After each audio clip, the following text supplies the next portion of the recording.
Hey everyone, welcome back to my YouTube channel inspire Jaswani. सो इस वाली वीडियो बहुत ही इम्पॉर्टेंट होने वाली है क्योंकि इस वाले वीडियो में मैं आपके साथ शेयर करने वाली हूँ कि how to attempt mock test. ठीक है, इन फॉर नीट के लिए जो मॉक टेस्ट जो है वो किस तरीके से आप अटेम्प्ट करें। इस वाले वीडियो में जो मोस्टली जो होता है वो मॉक टेस्ट में टाइम मैनेजमेंट की स्ट्रैटेजीज़ बताई गई है। मतलब किस तरीके से आप तीनों सब्जेक्ट को टाइम मैनेज करो जिससे कि कोई भी ज़्यादा क्वेश्चन लास्ट में नहीं छूटे। चाहे वो लास्ट में कोई भी सब्जेक्ट आप अटेम्प्ट करते हो उसमें ज़्यादा क्वेश्चन नहीं छूटे, क्योंकि जब टाइम अच्छे तरीके से मैनेज नहीं हो पाता तो 20 to 30 क्वेश्चन आसानी से छूट जाते हैं लास्ट, क्योंकि OMR भी फिल करना पड़ता है इसीलिए।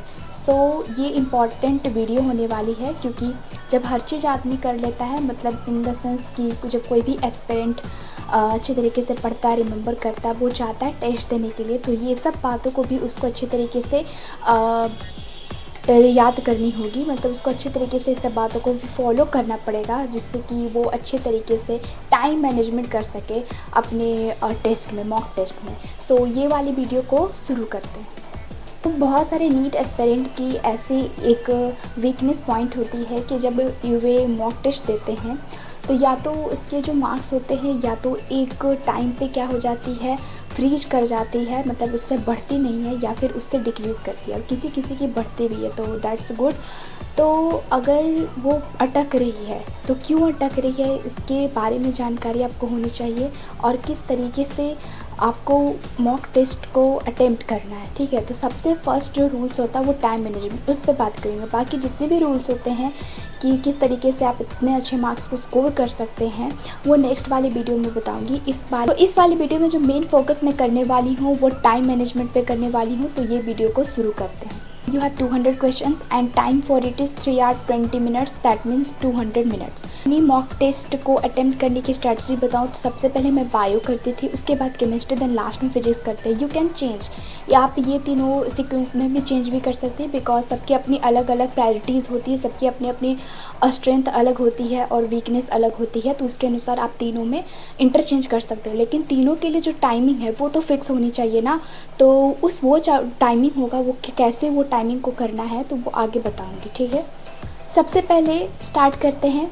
अपनी स्ट्रैटेजीज बता रही हूँ, तो सबसे पहले बायो पे जाइए। ठीक है, बायो में you have 100 questions, in 100 question you have to attempt 90 questions and it's weightage is more. ठीक है, तो अगर आप किसी और सब्जेक्ट फॉर एग्जांपल फिजिक्स को आप पहले अटेम्प्ट कर रहे हो और इसमें न्यूमेरिकल बेस बनाना पड़ता है, और इसमें डायरेक्ट बायो में क्या होता है, अगर याद है तो बनेगा, याद नहीं है तो नहीं बनेगा। ठीक है, सो ये ज़्यादा इंपॉर्टेंट हो जाता है कि आप फर्स्ट में ज़्यादा प्रायोरिटी बायो को ही दीजिए, सबसे पहले बायो को ही अटेम्प्ट करिए, बिकॉज शुरू में फिजिक्स अटेम्प्ट करने से वो बहुत ही ख़राब मार्क्स बनती है, जैसे कि मैंने सबको average on an average NEET aspirant से देखा है। ठीक है, तो बायो में 90 क्वेश्चंस बनाने हैं पर आपको रीड करना है 100 क्वेश्चंस। ठीक है, तो यू हैव, तो आपको क्या करना है, बायो के लिए एटलीस्ट 40 मिनट्स देना है। आई नो इससे भी ज़्यादा बहुत लोगों की टाइमिंग हो जाती होगी। 40 मिनट्स इसलिए भी मैंने बोला क्योंकि उसमें डायरेक्ट लाइन टू लाइन, मतलब डायरेक्ट फॉरवर्ड क्वेश्चंस नहीं होती है कि इसका तुरंत आंसर मिल जाए, स्टेटमेंट वाइज भी होती है और रिसर्च रीजन बेस्ड भी होती है। ठीक है, सो उस केस में तो तुमको क्या करना है, तो 40 minutes is more than enough. ठीक है, और अगर उससे ज़्यादा by the way 10 question last में बच गया, या जैसे कि जूलॉजी का सेक्शन बी का 10 क्वेश्चंस बच गए, तो उसको 40 मिनट्स पे जाके स्टॉप कर देना है, बिकॉज अगर वो 5 to 10 मिनट्स भी वहाँ पे आप ज़्यादा उसमें दे दोगे तो लास्ट में कहीं ना कहीं फिजिक्स के क्वेश्चंस बहुत ही ज़्यादा बच जाएंगे और वो पैनिक सिचुएशन होगा, उसके कारण OMR भी गलत फिल होगा। ठीक है, सो 40 मिनट्स देना है बायो को। ठीक, सो 40 मिनट्स बायो देने के बाद जो भी रेस्ट क्वेश्चंस बचे हैं उसकी भी टाइमिंग बचेगी, डोंट वरी।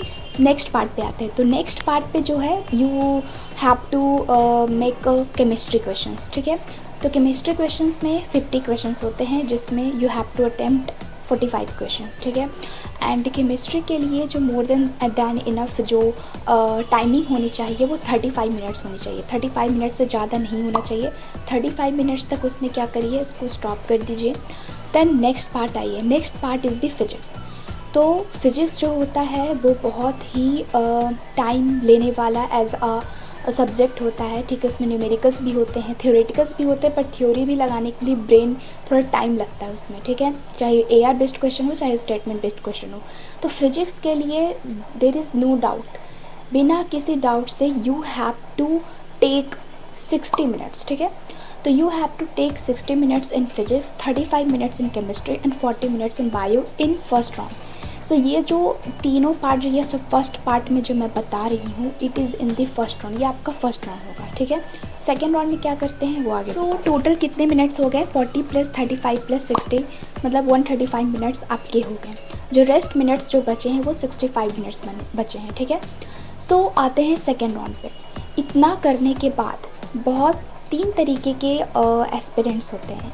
एक वैसे होते हैं जो क्वेश्चन सॉल्व करके डायरेक्टली OMR भरते हैं।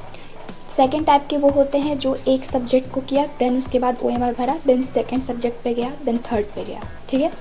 और थर्ड टाइप के वो होते हैं जो पहले पूरा बना लेते हैं और लास्ट में उसको 20 to 25 मिनट्स उसको देते हैं और OMR फिल करते हैं, मतलब 1 to डायरेक्टली 200 तक जो उसका सीक्वेंस होता है। तो मेरा ये रहता था कि लास्ट में मैं OMR भरती थी, जिसके लिए मुझे एटलीस्ट 20 to 22 मिनट्स लगते थे, ठीक है।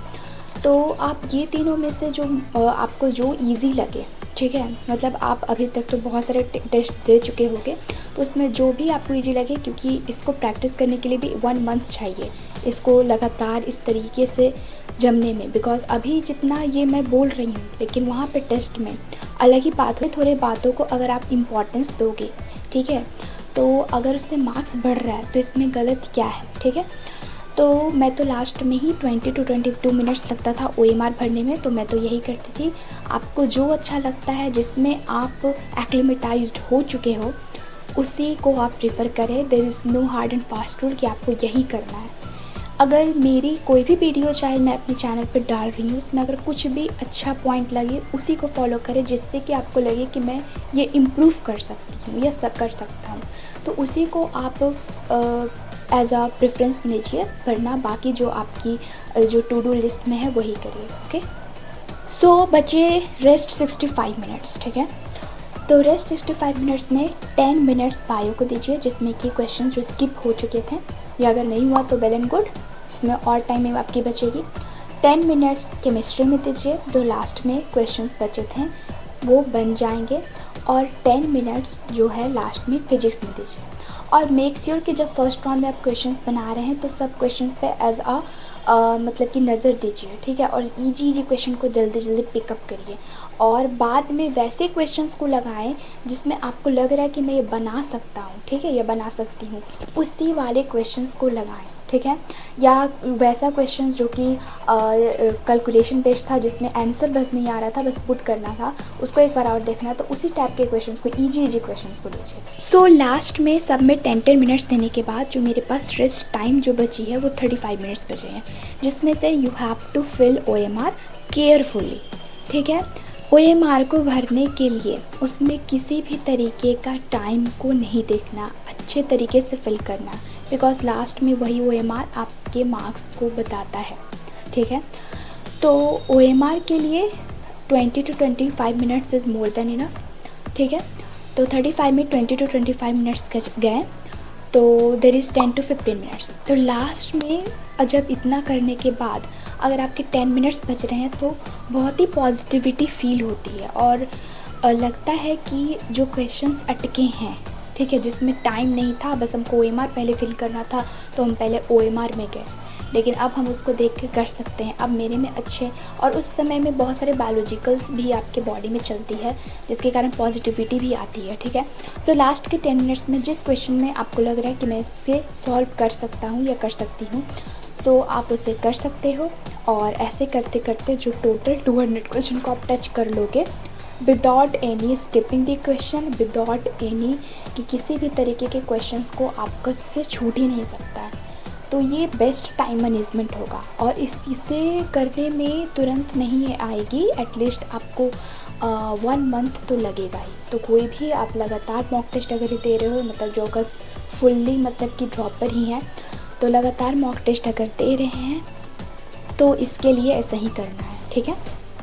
सो ये जो वीडियो था वो इनडायरेक्टली मैंने बताया कि आप टाइम मैनेजमेंट कैसे कर सकते हो, ठीक है। इसमें मैंने कोई भी ऐसा पॉइंट को ऐड नहीं किया है कि आपको फर्स्ट राउंड में किस तरीके से क्वेश्चंस को पिकअप करना है, ठीक है, और किस तरीके के क्वेश्चंस को बनाना है, जिससे कि क्योंकि टाइम मैनेजमेंट तो अब आप मैनेज कर रहे हो, पर आपको ट्रिक भी आनी चाहिए जिसके कारण आपके मार्क्स कभी भी फ्रीज ना हो।